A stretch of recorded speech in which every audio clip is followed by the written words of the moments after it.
نحمد و نصلی علی رسول الکریم اما بعد فاعوذ باللہ من الشیطان الرجیم بسم اللہ الرحمن الرحیم واصبر نفسک مع الذین یدعون ربهم بالغداة والعشی صدق اللہ مولانا العظیم وقال اللہ تبارک و تعالی فی شان حبیبہ بسم اللہ الرحمن الرحیم ان اللہ وملائکتہ یصلون علی النبی یا ایہا الذین آمنوا صلوا علیہ وسلموا تسلیما اللہم صلی علی سیدنا و مولانا محمد وعلی آلہ وصحابہ اجمعین۔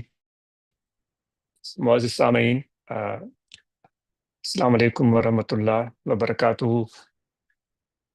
آج آپ سے مخاطب ہونے کا موقع ملا، دوستوں کا جنہوں نے یہ پروگرام منعقد کیا، اور ان کا اور آپ سب کا بہت شکریہ۔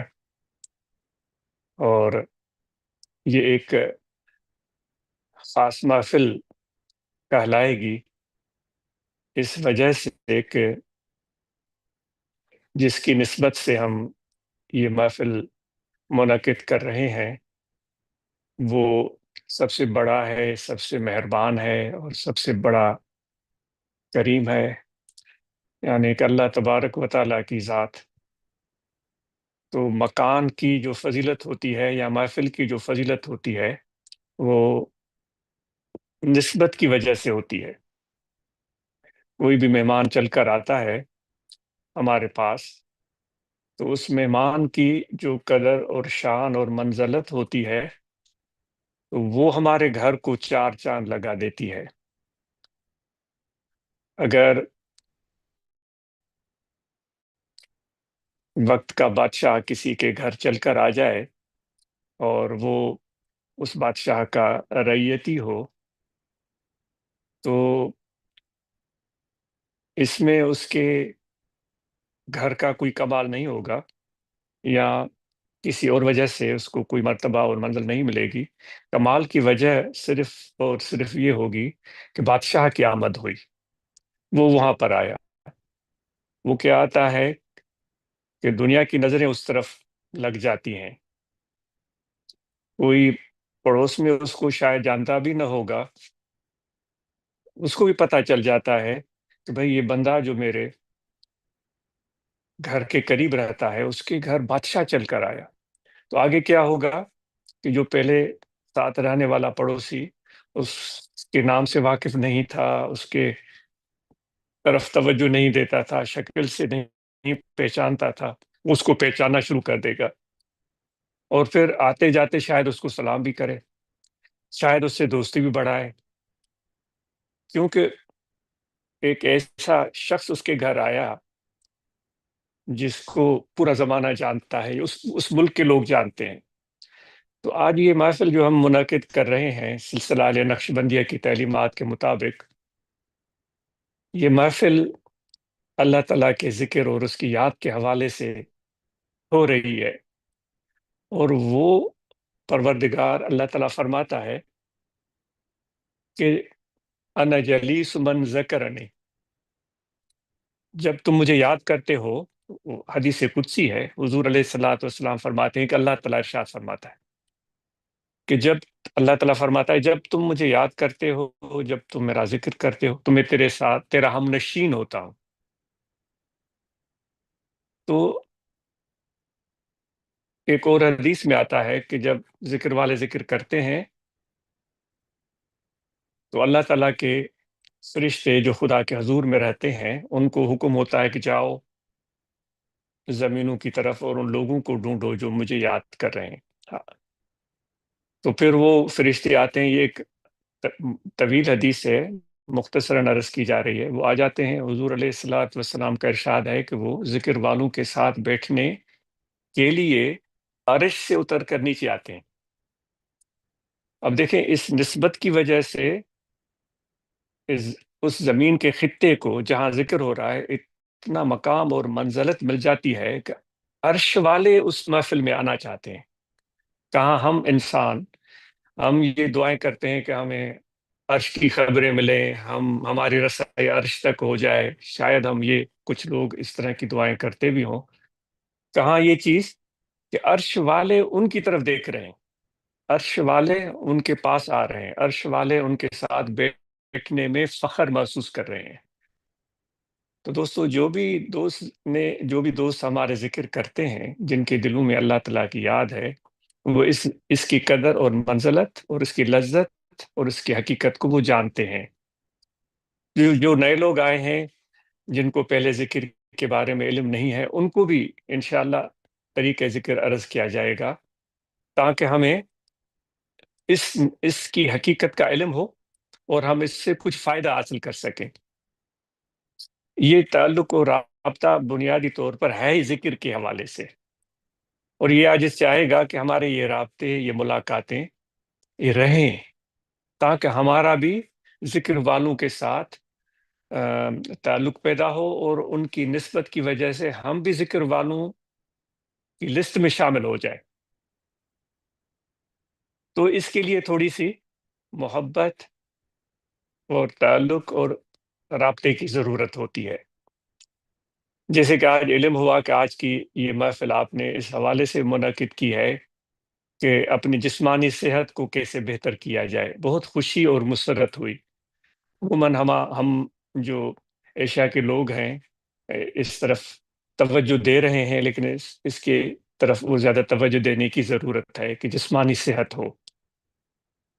تو جسمانی صحت ہوگی، اب جب ہم تندرست ہوں گے تبھی ہم اپنی دنیاوی امور سر انجام دے سکتے ہیں، ذمہ داریاں پوری کر سکتے ہیں، اپنی ذاتی ضرورتیں، گھر کی ضرورتیں، بچوں کی ضرورتیں، فیملی کی ضرورتیں پوری کر سکتے ہیں، اور ساتھ میں پھر ایسی محفلوں کی طرف بھی ہم چل کر آ سکتے ہیں۔ آج کل تو ماشاءاللہ بڑی آسانی ہے، کرسیاں مل جاتی ہیں، ہم ان پر بیٹھتے ہیں۔ بے شک اللہ تعالیٰ ہمارے لیے آسانیوں کو پسند فرماتا ہے، ان اللہ یرید بکم الیسر، اللہ تعالیٰ آپ کے لیے آسانی کو پسند فرماتا ہے۔ لیکن پہلے تو ہم اگر دیکھیں تو کرسیوں کی بجائے ذکر والے نیچے بیٹھتے تھے، چٹائیوں پر بیٹھتے تھے۔ اب چٹائیوں پر بیٹھنا آسان نہیں ہوتا، اس کے لیے آپ کو توانائی چاہیے، طاقت چاہیے، اور آپ کے جسم میں لچک ہو کہ آپ نیچے بیٹھ سکیں پھر اٹھ سکیں۔ تو کہنے کا مقصد یہ ہے کہ نہ صرف دنیاوی امور جسمانی صحت کی وجہ سے ہم بہتر طور پر سر انجام دے سکتے ہیں، بلکہ دینی امور بھی۔ جب ہماری جسمانی صحت ہوگی، ہم تندرست ہوں گے، تو ہم دینی امور بھی بہتر طریقے سے سر انجام دے سکتے ہیں۔ نماز کو ہی ہم لے لیں، نماز میں بھی جو رکوع اور سجود، قیام اور قعود اور تشہد، ہم تبھی بہتر طریقے سے سر انجام دے سکتے ہیں جب ہماری جسمانی صحت بہتر ہو۔ تو اس کو بہت اہم سمجھنا چاہیے اور اس کی طرف توجہ دینی چاہیے۔ جسم کو کثرت کی ضرورت ہے، کثرت یعنی کہ ایکسرسائز، اور کچھ واکنگ، رننگ، ہائکنگ، جو بھی ماشاءاللہ آپ ترقی یافتہ ملک میں رہتے ہیں، آپ ان چیزوں کو بہت اچھی طرح جانتے ہیں۔ تو ان چیزوں کی ضرورت ہوتی ہے جس طرف ہمیں اجتماعی طور پر ایک دوسرے کو توجہ دینی چاہیے، اور ان لوگوں کے ساتھ ہمیں ملنا چاہیے جو اس طرح کی مشغولیوں میں رہتے ہیں، ایکسرسائز کرتے ہیں، ہائکنگ کرتے ہیں، واکنگ کرتے ہیں، رننگ کرتے ہیں، تاکہ ہمارے اندر بھی یہ ذوق اور شوق پیدا ہو کہ ہم بھی اپنی صحت کا خیال رکھ سکیں۔ تو پھر جب جسمانی صحت آ جاتی ہے تو پھر روحانی، باطنی، قلبی صحت کا بھی ضرور ذکر ہوگا، کیونکہ جب جسمانی صحت ہو اور روحانی طور پر ہم کمزور ہوں اور ہماری روحانی صحت درست نہ ہو، تو پھر یہ ہوتا ہے کہ ہمارے دل کا سکون ختم ہو جاتا ہے، بے اطمینانی کی کیفیت پیدا ہو جاتی ہے، ہم پریشان ہو جاتے ہیں، انزائٹی کا شکار ہو جاتے ہیں۔ تو اللہ تعالیٰ فرماتا ہے الا بذکر اللہ تطمئن القلوب، آگاہ ہو جاؤ اے میرے بندو کہ تمہارے دلوں کو اطمینان میرے ذکر سے میسر ہوگا۔ تو اس ذکر کے بارے میں عرض کیا جاتا ہے کہ بائیں جانب پسلیوں کی طرف انسان کا دل ہے، اس دل میں آپ نے توجہ رکھنا ہے، خیال رکھنا ہے، کھڑے بیٹھے لیٹے سوئے جاگے، وضو ہو یا نہ ہو، سانس آتا جاتا رہے، بس یہ توجہ رکھنا ہے اپنے دل کی طرف کہ ہمارا دل پکار رہا ہے اللہ اللہ اللہ اللہ اللہ اللہ۔ ایک زبان سے ذکر ہوتا ہے، جس طرح درود شریف کا ورد ہم کرتے ہیں اور کرنا چاہیے، روزانہ ہم درود شریف پڑھیں جتنی بھی توفیق ہو سکے، ہم کلمہ شریف کا ورد کرتے ہیں، ہم سبحان اللہ کا ورد کرتے ہیں، لیکن قلبی ذکر کے لیے زبان کا کوئی واسطہ اور دخل نہیں ہوتا۔ قلبی ذکر کے لیے ہمیں دل کی طرف توجہ کرنے کی ضرورت ہوتی ہے۔ جب ہم اپنے دل کی طرف توجہ کرتے ہیں اور اس ذکر کی مشق کرنا شروع کر دیتے ہیں، تو پھر ہمیں دل میں اس کے اثرات محسوس ہونا شروع ہو جاتے ہیں۔ تو ایک مرتبہ پھر آپ سن لیں کہ قلبی ذکر کیسے ہوتا ہے۔ جیسے پیاس لگے ہمیں تو ہم زبان سے پانی پانی نہیں بولتے، توجہ پانی کی طرف رہتا ہے۔ بالکل اسی طرح دل کا توجہ ذکر میں رہے، چاہے ہم بول رہے ہیں، ہم کام کر رہے ہیں، ہم سفر کر رہے ہیں، ہم لیٹے ہوئے ہیں، ہم بیٹھے ہوئے ہیں۔ قلبی ذکر کے لیے کوئی شرط نہیں ہے، وضو ہو تب بھی کر سکتے ہیں، وضو نہیں ہے تب بھی کر سکتے ہیں۔ ہر حال ہر کیفیت میں آپ ذکر کر سکتے ہیں، صرف توجہ رکھنا ہے دل کی طرف۔ اور ایک اور چیز جس کی بڑی بنیادی اہمیت ہے سلسلہ نقشبندیہ میں، وہ یہ ہے کہ مرشد کامل کے ساتھ رابطہ اور نسبت قائم کرنا، کیونکہ حضور علیہ الصلوۃ والسلام نے بھی اس چیز کو پسند فرمایا ہے۔ آپ فرماتے ہیں کہ ہمارا آ، آپ کا ایک معمول تھا کہ گھر سے جو آیت کریمہ تلاوت کی، بلکہ اس کا شان نزول ہے کہ آپ گھر سے باہر تشریف فرما ہوئے، آپ صلی اللہ علیہ وآلہ وسلم نے اپنے صحابہ کو دیکھا۔ کچھ صحابہ جو تھے وہ مختلف مشاغل میں تھے، ہو سکتا ہے کوئی تلاوت میں مشغول ہو سکتا ہے کوئی عبادت میں مشغول ہو سکتا ہے کوئی آرام کر رہا ہو، کیونکہ جو مسجد نبوی تھی وہ پوری صحابہ کے حوالے سے ایک مختلف قسم کے مشاغل کی ایک جگہ تھی۔ تعلیم بھی ہوتی تھی، تربیت بھی ہوتی تھی، عبادت بھی ہوتی تھی۔ وہیں صحابہ آرام بھی کرتے تھے، بیٹھتے بھی تھے، لیٹتے بھی تھے۔ تو آپ سارے اپنے ان دوستوں کو، صحابہ کو آپ نے دیکھا، سب سب کو دیکھتے ہوئے آگے چلتے گئے، یہاں تک کہ ایک ایسے جماعت تک پہنچے، ایک ایسے گروپ تک پہنچے جو مل بیٹھ کر اللہ تعالیٰ کا ذکر کر رہے تھے۔ آپ صلی اللہ علیہ وآلہ وسلم ان لوگوں کے ساتھ بیٹھ گئے اور ان کے ساتھ ذکر میں مشغول ہو گئے اور ذکر کرتے رہے۔ جب وہ ذکر کی محفل اختتام کو پہنچی تو آپ اپنے ممبر پر تشریف فرما ہوئے۔ حضور علیہ الصلوۃ والسلام جب ممبر پر تشریف فرما ہوتے تھے تو سب صحابہ آگے آ جاتے اور ارشاد مبارک سنتے۔ تو سب صحابہ آگے آ گئے، آپ صلی اللہ علیہ وآلہ وسلم نے مختصر خطبہ دیا اور یہ الفاظ ارشاد فرمائے۔ قال النبی صلی اللہ علیہ وآلہ وسلم، وہ میں ترجمہ عرض کر دیتا ہوں۔ آپ فرماتے ہیں کہ اللہ تعالیٰ کا شکر ہے جس نے میری دنیا سے رخصت ہونے سے قبل میری امت میں ایسے لوگ پیدا فرمائے ہیں جن کے ساتھ بیٹھنے کا مجھ نبی صلی اللہ علیہ وآلہ وسلم کو حکم ہو رہا ہے کہ اے میرے نبی جائیں اب اور ان کے ساتھ بیٹھ جائیں، تشریف لے جائیں، ان کے ساتھ بیٹھیں جو مجھے یاد کرتے ہیں صبح اور شام۔ تو دوستو یہ ذکر بھی ضروری ہے اور ذکر کے لیے صحبت بھی ضروری ہے، اور سلسلہ نقشبندی میں نسبت بھی ضروری ہے۔ مرشد کو دل کا کعبہ اور قبلہ بولا جاتا ہے اور ان کے ساتھ دل کا رابطہ، روح کا رشتہ قائم کیا جاتا ہے، کیونکہ انسان زندگی میں دوستی اور رابطے میں رہے بغیر رہ نہیں سکتا۔ تو کسی ایسے انسان سے تعلق پیدا ہو جائے جس کے دل کا رابطہ اللہ تعالیٰ کی ذات کے ساتھ ہو، ایسے شخص کے ساتھ رابطہ ہو جائے جس طرح حضور علیہ الصلوۃ والسلام نے فرمایا کہ جو لوگ اللہ تعالیٰ کے ذکر کی کنجیاں ہیں، آپ صلی اللہ علیہ وآلہ وسلم نے فرمایا کہ ان لوگوں کو سے ملو جو اللہ تعالیٰ کے ذکر کی چابیاں ہیں۔ تو صحابہ نے عرض کیا تھا یا رسول اللہ صلی اللہ علیہ وسلم ان کی نشانی کیا ہے، ہم ان کو کیسے پہچانیں؟ آپ صلی اللہ علیہ وآلہ وسلم نے فرمایا کہ جب ان لوگوں کو آپ دیکھو گے تو آپ کو اللہ تعالیٰ کی یاد آ جائے گی۔ تو آپ بڑے خوش قسمت ہیں کہ آپ اللہ تعالیٰ کے ذکر کے لیے یہاں بیٹھے ہیں اور ذکر کی تلقین آپ کو کی گئی ہے، اور دوست یہاں موجود ہیں، ہمارے دوست توقیر صاحب، سجاد صاحب اور کافی دوست۔ لاسٹ ٹائم جرمنی آنا ہوا تھا، جرمنی کی دوستوں نے بڑا پیار دیا، بڑی محبتیں دیں، وہ ابھی تک ان کا پیار اور محبتیں ہمیں یاد ہیں، اور ان کے لیے دعائیں کرتے ہیں کہ اللہ تعالیٰ ان کی محبتیں اور بڑھائے، اللہ تعالیٰ ان کو اور نوازے۔ تو یہ دوست آپ کو مزید کچھ بھی معلومات چاہیے، بلا جھجھک آپ ان سے پوچھ لیں۔ کوئی ذکر کے حوالے سے معلومات چاہیے، مراقبہ کے حوالے سے معلومات چاہیے، صحبت کے حوالے سے معلومات چاہیے، بلا جھجھک ان سے پوچھ لیں، تو آپ کو پوری صورت حال کا علم ہو جائے گا۔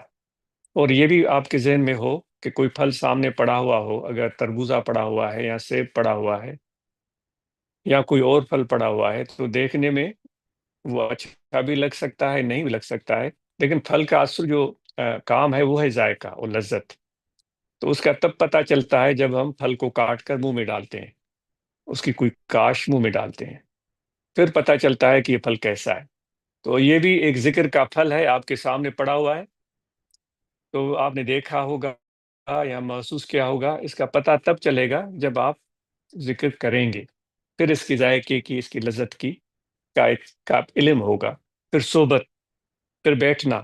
پہلی صحبت میں تو ہو سکتا ہے ہمیں اتنی موافقت بھی نہ ملی ہو، ہم تھوڑی مشکل محسوس کر رہے ہوں، تھوڑی الجھن محسوس کر رہے ہوں، لیکن جیسے جیسے آپ صحبت کریں گے تو آپ کو خود بخود پتہ چل جائے گا کہ ذکر والوں کے ساتھ بیٹھنے سے کیا ملتا ہے۔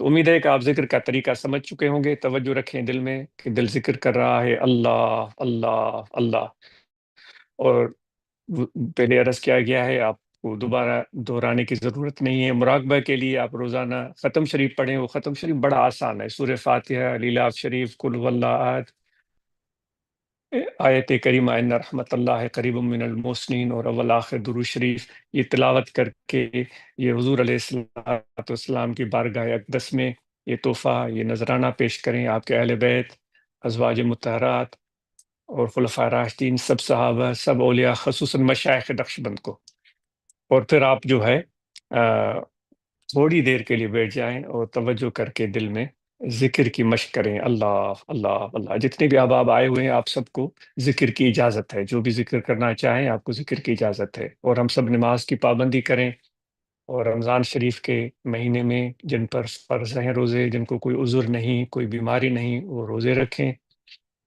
اور جن پر زکوٰۃ واجب ہے ہم میں سے ہم زکوٰۃ ادا کریں، جن میں سے حج فرض ہے ہم حج ادا کریں۔ باقی جو ہے صحبت کریں، محبت رکھیں اور رابطہ رکھیں، اور امید ہے جرمنی کے دوست یہ محفلوں کا سلسلہ جاری رکھیں گے، ایک دوسرے کو سلام کریں، ملیں، بات کریں، فون کریں، رابطہ رکھیں، کہ مرشد کی صحبت نہ ملے تو پھر پیر بھائیوں کے ساتھ ملنا بھی ایک نعمت ہوتا ہے۔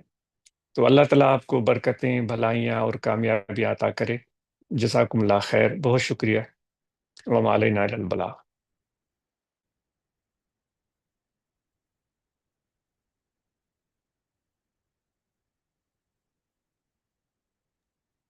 السلام علیکم حضور، بہت شکریہ۔ سب دوستوں کی طرف سے آپ کو شکریہ اور سلام۔ تو سب دوستوں کے لیے دعا کی جی درخواست۔ ضرور، جی ضرور۔ تو پہلے دعائیں پڑھ لیتے ہیں اور پھر دعا کے لیے ہاتھ اٹھاتے ہیں۔ اگر کوئی دوست دعا پڑھنا چاہے تو ان کی اپنی مرضی ہے، وہ پڑھ سکتے ہیں۔ بسم اللہ الرحمن الرحیم، بسم اللہ آمنت باللہ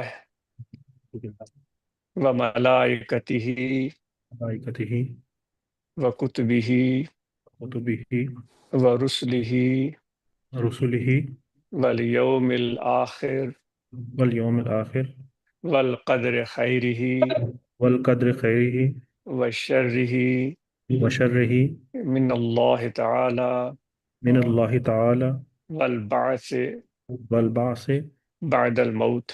بعد الموت۔